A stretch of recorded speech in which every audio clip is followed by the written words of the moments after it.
What's up, everybody? Today we're looking at the Beck automatic 135mm f2.8 on the Sony A6000.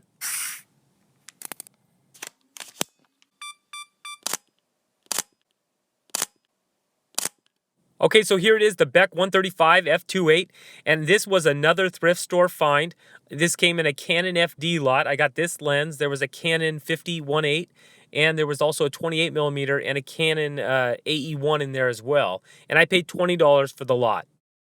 Now, focusing distance on this lens, you're going to go from infinity down to 8 feet or 2.5 meters. And I wanted to give you an idea of what that was going to look like. So here is a shot from the side. That's at its minimum focusing distance. And then I put a camera on top of the A6000 to give you a shot from my perspective. And then here it is through the Beck lens itself. Now, the aperture range on this lens goes from f2.8 to f16. I will tell you that it was incredibly soft at f2.8 while I was out testing it. If you're looking for that portrait lens, a cheap portrait lens that you can shoot wide open, this might not be the one for you. Now here's an example of the bokeh you can get from this lens. This is shot wide open, and then I stepped it down a little bit, and you can see those 6 aperture blades are going to produce that hexagon shaped bokeh for you. Now here are a couple other 135 f2.8s. Just wanted to show a size comparison. The Beck is 3.5 inches tall, which is about normal for this range. Now this Beck lens uses the Canon FD mount, so we're going to be using a Canon FD to NEX adapter, and I'm using this KNF concept adapter.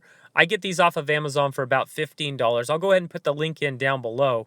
But what you need to know about the Canon FD mount is that it requires you to throw this extra switch. If you're having any trouble with it, go ahead and check out a few of my other videos. I have one that I've done in detail, especially on this breech lock Canon FD mount. So check that out if you're having any trouble. Okay, now that we have the lens adapted, let's get it on the camera. I'll tell you that this is not a light lens, 14.8 ounces, so you're gonna wanna support it so it doesn't harm that camera's mount. Now here's a quick sample of the lens flare, and then I went ahead and took a few other videos and photos.